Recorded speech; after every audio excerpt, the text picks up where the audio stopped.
Hello दोस्तों, कैसे हैं आप सभी। उम्मीद करता हूँ खैरियत से होंगे। दोस्तों, कल यानी 29 अगस्त आयुष स्टूडेंट के लिए बहुत ही महत्वपूर्ण और इम्पोर्टेंट दिन है। आप ये मान के चलिए, हमने पिछले एक साल से, जब ये नियम आया था, आयुष गैजेट आया था एनसीएसएम का 20 दिसंबर 2023 को, समझ रहे हैं ना आप। उस दिसंबर से लेके आज तक हमने जितनी मेहनत की है वो सिर्फ कल के दिन पे डिपेंड करती है। आप ज़रा ये सोचिए कि अगर कल जो कमेटी बनाई गई है उसमें 11 मेंबर्स जो हैं वो डिफरेंट यूनिवर्सिटी के वाइस चांसलर या फिर हम कह दें सेक्रेटरी या फिर कह दें बोर्ड ऑफ मेंबर्स हैं एनसीआईएसएम के, और 2 स्टूडेंट जो हैं वो हमारी तरफ से हैं, तो जाहिर सी बात है अगर वो टीचर अपनी चलाना चाहेंगे तो हम क्वांटिटी के बेस पे देखें तो वो लोग ज़्यादा हैं और हम लोग 2 हैं। हमारे जो कमेटी मेंबर्स हैं स्टूडेंट जो 2 हैं, ठीक है। लेकिन उन्होंने आश्वासन तो ये हमें दिया था, जो हमारे आयुष मिनिस्टर हैं, कि हम नेक्स्ट में कुछ चेंजेस करेंगे और वो चेंजेस ज़रूर किए जाएंगे और जो ओल्ड बैच हैं उनको रिलैक्सेशन दिया जाएगा। तो दोस्तों, बात अब यहाँ पे आके रुकती है कि कौन से बैच तक रिलैक्सेशन दिया जाएगा। कुछ लोग जैसे अनुमान भी लगा रहे हैं कि हो सकता है 2021 बैच को नेक्स्ट एग्ज़ाम देना पड़े। इस वजह से अनुमान लगा रहे हैं क्योंकि 2021 बैच से जो भी सिलेबस या गाइडलाइंस वगैरह चल रही हैं वो एनसीआईएसएम के अकॉर्डिंग चल रही हैं। 2020 तक जो था वो सीसीआई सिलेबस के अकॉर्डिंग था, सीसीआईएम, ठीक है। तो ये कयास लगाया जा रहा है कि हो सकता है 2021 बैच से नेक्स्ट लागू हो और 2020 बैच तक छोड़ दिया जाए। लेकिन दोस्तों, अगर हमें ये नियम कोई भी होता है उसे न्यू सेशन से लागू करना चाहिए। अगर हम ये चाहते हैं तो आप मान के चलिए कल एनसीआईएसएम ऑफिस के बाहर इतनी भीड़ इकट्ठा कर देनी है कि टीचर्स भी, जो कमेटी मेंबर्स हैं, बोर्ड ऑफ मेंबर्स हैं, वो मजबूर हो जाएं ये देखकर कि बच्चे इतने ज़्यादा हैं, सभी को परेशानी है, तो हम इसे न्यू सेशन से लागू करें। और न्यू सेशन आपका 2024 ही माना जाएगा, जो इस साल एडमिशन होंगे आयुष में, चाहे वो बीएमएस में हो, चाहे वो बीएमएस में हो, चाहे वो बीएचएमएस में हो।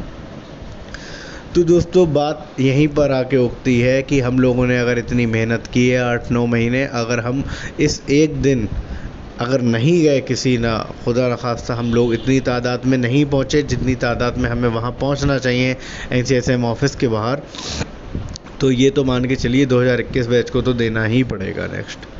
अगर हम ये चाहते हैं कि नए सेशन से लागू हो तो हमें बहुत भीड़ वहाँ इकट्ठा करना पड़ेगी और विरोध करना पड़ेगा और अपना दिखाना पड़ेगा कि हम यूनाइट हैं, हम एक साथ हैं और हम कोई भी जो काला कानून होगा हम उसे बिल्कुल एक्सेप्ट नहीं करेंगे, उसका हम विरोध करते हैं खुलकर और हम चाहते हैं कि वो न्यू सेशन से लागू हो। ठीक है दोस्तों, आप खुद सोचिए, जब हमने पिछली बार प्रोटेस्ट किया था करीब उसमें 2-2.5 से 3 हज़ार बच्चा इकट्ठा हुआ था, तभी जो आयुष मिनिस्टर थे या जो कमेटी मेंबर थे उन्होंने ये देखा कि बच्चा बहुत ज़्यादा परेशान है, तो उन्होंने इस हमारे लिए कमेटी गठित की, उसमें हमारे सजेशन लिए और नेक्स्ट एग्ज़ाम में कुछ फेरोबदल करने की उन्होंने कहा, ठीक है। और ये बात बताइए, जब हम लोग केस लड़ रहे थे सबसे पहले हम सुप्रीम कोर्ट गए थे। आफ्टर डैट सुप्रीम कोर्ट ने कहा न्यू केस है, फेस ऑफ प्राइमिया है, तो आप केस ऑफ प्राइमिया, तो आप क्या करें, आप पहले हाई कोर्ट में जाएं, आफ्टर डैट हमारे पास आएँ। तो हाई कोर्ट में हमने पहले बार अपील की थी, तो उन्होंने एनसीआईएसएम ने जो जवाब में दिया था, क्योंकि हमारे पास उस टाइम 50 से 60 या 100 बच्चे मैक्सिमम थे जिन्होंने रिटेन डॉक्यूमेंट जो होता है उस पर साइन करके दिया था कि हमें इसको प्रॉब्लम है।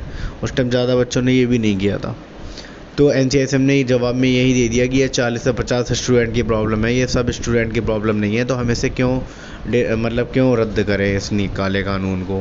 जाहिर सी बात है, फिर हमने हाई कोर्ट में दूसरा वकील किया और बच्चों ने रुपए भी दिए, सब ने कंट्रीब्यूट करा, फिर हम दूसरा बार अपील किए, तब भी यही कह के हमें ठुकरा दिया गया कि इसमें भी 40 से 50 बच्चों को प्रॉब्लम है, सब बच्चों को प्रॉब्लम नहीं है। तो हताशा ये हुई कि हम सब लोग परेशान हो गए और जाहिर सी बात है कि हमारे पास केवल लास्ट ऑप्शन था, या तो हम सुप्रीम कोर्ट जाएं। अगर by the way supreme court से उस समय कैंसिल हो जाता या नहीं होता, अगर लागू हो जाता, तो हम कुछ नहीं कर पाते आगे फर्दर। तो सब बच्चों ने हमने फ़ैसला लिया कि अब ऐसा कुछ किया जाए कि हमें सरकार को हम दिखा सकें कि हमारी पावर क्या है, हम यूनाइट हैं। तब हमने विरोध प्रदर्शन किया, प्रोटेस्ट किए, तो उसका रिज़ल्ट हमें मिला भी। जो हमारे आयुष मिनिस्टर थे उन्होंने कमेटी गठित की। कमेटी गठित करने के बाद उन्होंने हमसे सुझाव लिए और हमने सजेशन जो करना थे नेक्स्ट एग्ज़ाम के लिए, उसमें काफ़ी सारे हमने एविडेंस दिए कि सर जो भी नियम आया है आज तक वो नए सेशन से लागू हुआ है, चाहे वो MBBS में हो, चाहे फार्मेसी एक्ट हो, किसी में भी आया हो। तो हमारे साथ ऐसा घोर अन्याय क्यों किया जा रहा है कि हमारा एक डेट सुनिश्चित कर दी गई कि इस डेट के बाद आपको नेक्स्ट एग्ज़ाम देना पड़ेगा, जिन्होंने इंटर्नशिप 20 दिसंबर के बाद ज्वाइन की है। तो आखिरकार हमारी बात को सुना गया, कमेटी बनाई गई। अब वो दिन आ गया है दोस्तों कि कमेटी की मीटिंग है, जैसा कि आप स्क्रीन पे देख रहे हैं। ये सेकंड पॉइंट पढ़िए। In this regard a hybrid meeting vice chancellor and physical mode is scheduled to be held on 29 August at 12 noon, मतलब 12 बजे दोपहर के करीब, मान लीजिए 12 बजे, national commission for Indian system of medicine NCSM office में होगी। First and second floor, block 4, Dhanvantari भवन रोड नंबर 66, पंजाबी बाग वेस्ट, न्यू दिल्ली। तो दोस्तों जिन्होंने अभी भी टिकट नहीं कराए हैं वो टिकट करा लें। और प्लीज़ आप सभी लोगों से निवेदन है, रिक्वेस्ट है, ज़्यादा से ज़्यादा लोग 29 अगस्त को दिल्ली पहुँचें। और काफ़ी लोगों ने टिकट करा भी लिए हैं। तो हमारी ये आखिरी लड़ाई है, इसके बाद हमें ज़्यादा कहीं भाग दौड़ करने की ज़रूरत नहीं पड़ेगी। जो भी नियम आ जाएगा इसके बाद वो हमें एक्सेप्ट करना पड़ेगा। और वो ऐसा नहीं है कि वो ही नियम दे देंगे जो उन्होंने पहले लाए, कुछ ना कुछ रिलैक्सेशन देने वाले हैं। दो ही चीज़ें हो सकती हैं, मैं आपको अभी से क्यास लगा के, अनुमान लगा के बता सकता हूँ। या तो 2021 बैच से लागू होगा, जाहिर सी बात है वो NCSM सिलेबस के अकॉर्डिंग है बैच, NCSM जब से बना है, ठीक है। या फिर हो सकता है नया सेशन से लागू हो। लेकिन मुझे जहाँ तक ज़्यादा उम्मीद लग रही है 2021 वैसे लागू कर देंगे ये लोग, ज़्यादा पीछे अपने आप को नहीं हटाएंगे। तो इसीलिए मैं आपसे कहता हूँ, अगर आप चाहते हैं कि हम लोग 2024 न्यू सेशन से लागू करवा पाएँ तो हमें अपनी यूनिटी दिखानी पड़ेगी और ज़्यादा से ज़्यादा लोगों की तादाद को वहाँ पर इकट्ठा करना पड़ेगा और हमें दिखाना पड़ेगा कि सर अगर आप फिर ऐसा करते हैं तो हम फिर तैयार हैं प्रोटेस्ट के लिए। ठीक है दोस्तों, तो आपको मेरी बात समझ में आ गई होगी कि क्या करना है। 29 अगस्त को दिल्ली चलो, ठीक है दोस्तों। और कोई भी अपडेट होगी तो मैं आपको फर्दर वीडियो के माध्यम से या व्हाट्सएप मैसेज के माध्यम से हम आपको आप तक कोई भी अपडेट पहुंचा देंगे। बाकी चैनल पर जो नए हों प्लीज़ चैनल को सब्सक्राइब करें और ज़्यादा से ज़्यादा लोगों के पास शेयर करें, ताकि ज़्यादा से ज़्यादा लोगों के पास नॉलेज हो जाए कि हमें कल दिल्ली चलना है। थैंक यू सो मच दोस्तों, ख्याल रखें साहब अभी आप।